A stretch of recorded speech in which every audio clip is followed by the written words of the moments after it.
I do want you to take this slowly. Don't feel like there's any rush to go into a 3-day fast because that'll only leave you feeling discouraged, maybe feeling like a failure, feeling frustrated, and that is the opposite of how I want you to feel. I want you to feel completely empowered and feel like you can tackle anything that comes your way.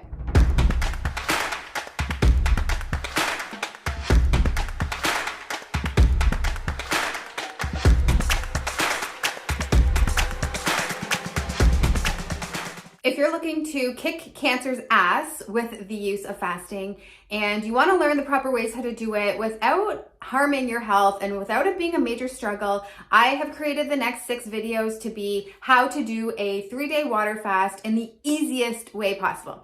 So number 1 is going to be starting with the most foundational things just to ease your way into the process.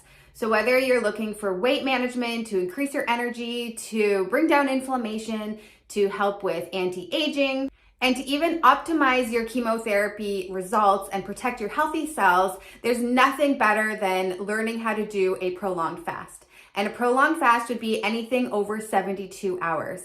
I had a patient recently tell me that learning how to do a 3-day and longer water fast is like her secret weapon in cancer care. She just knows that any time that she's feeling sluggish, going into a chemotherapy session, or even when she's looking to drop 5 to 10 pounds because she's on a hormonal therapy, this is one thing that she can always pull out of her back pocket and to help her health journey. Now, the purpose of these videos is really to take it one step at a time. So each video is meant to follow for about 1 week long. And if you're watching this and you already decided, okay, I've been doing those things already, then check, I've already done that and it's easy, then go on to the next video and follow the next step. I do want you to take this slowly. Don't feel like there's any rush to go into a 3-day fast because that'll only leave you feeling discouraged, maybe feeling like a failure, feeling frustrated, and that is the opposite of how I want you to feel. I want you to feel completely empowered and feel like you can tackle anything that comes your way. All right, let's get to it. The first part when it comes to following a prolonged fast and accomplishing a prolonged fasting routine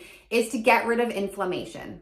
And a big part of getting rid of inflammation is getting rid of the foods that cause inflammation. Now, there's many ways that you can do that through various breathing exercises and therapies and going into clinics and having services done. However, in this video, I want to focus more on the food aspect. Now, if you're unsure of which foods cause inflammation and which ones are anti-inflammatory, I have videos on that, so make sure you watch that because that'll help give some clarifications on how powerful food can be on the body and how it can drastically affect the inflammatory pathways in your system.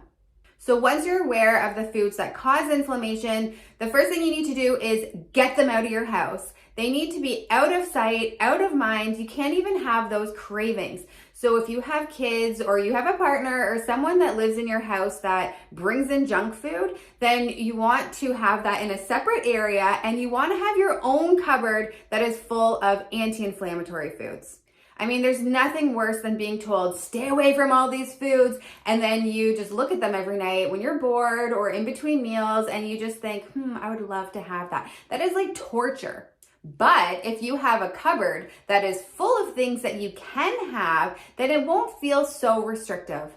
So for this week, you want to focus on getting rid of alcohol, sugar, processed foods, anything that you know that when you eat it or drink it, you don't feel your best. It lowers your vibration, you feel more sluggish, maybe you don't sleep as well, and then the next day you end up craving even more. And this week, I would also look at how much caffeine that you're having. If you tend to have 3 cups of coffee a day, 4 cups a day, then really start cutting that back and substituting something like green tea or more water, something that doesn't give you that immediate adrenaline rush and then crash.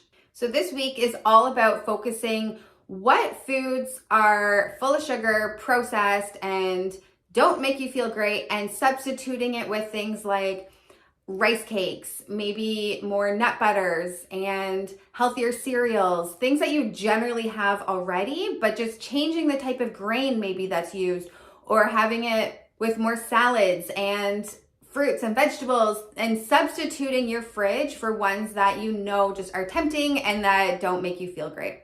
If you are a big sugarholic and you want it any time of day and you just feel like you need to have it after a meal or when you're bored, you crave sugar, then that's going to be the toughest one to get rid of. It's almost like cocaine to the body. It is like a drug, and it does send signals to your brain that you need to have more. So it usually takes 2 to 3 days to cut that sugar habit. The first 2 to 3 days are the worst and the hardest, but if you just go cold turkey and get rid of it and substitute it with other things, maybe like monk fruit sugar, or have more fruits instead, things that give you that feeling of having sugar without causing the insulin and sugar spikes. Just by reducing inflammatory foods and bringing down inflammation in the body, you are doing yourself a huge favor. So you want to carry on these anti-inflammatory foods for the entire 6 weeks of following this step-by-step protocol in doing a prolonged fast. And if you were invited to an event, or you have something where you're like, "Ooh, I had this food and I know it wasn't great," then that's okay. Just keep carrying on, and you want to make sure that 90% of the time you are having the anti-inflammatory foods. Don't be so hard on yourself. Don't feel like, oh, if you had this one snack that it's all over and it's just going to destroy everything you've done. That's not true. It's baby steps and giving yourself some grace in this process. So the first part of the plan is anti-inflammatory. Get rid of the things that flare you up and make you feel awful.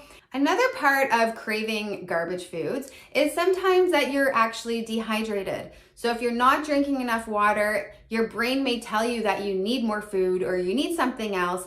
But as soon as you get that sensation, have a big glass of water and get yourself full on other things that are healthier to help combat those cravings. In part 1 of this series, and when it comes to setting the foundation of doing a prolonged fast, you are not focusing on anything to do with fasting. You're really just looking at the foods that you're putting in your body and the drinks that you're putting in your system that bring down inflammation, and you're not worrying about intermittent fasting, calorie counting, you're not counting macros, you're not looking at any of the dynamics of the actual food itself. You're just looking at what the food is, and is it healthy for you? Is it full of nutrition? And then that's okay on the list. So getting rid of anything that is nutrient depleted, deep fried, anything that flares your body up, that is all you're focusing on this week. Now, if you've already been doing all these things and you're thinking, yep, I got this, I've been doing this for years, I've been following an anti-inflammatory diet, I feel great, I don't crave any of those sugars or excess salt or processed meats, any of that, then go on to the next video where I dive a little bit deeper on what the next step to following a prolonged fast will be.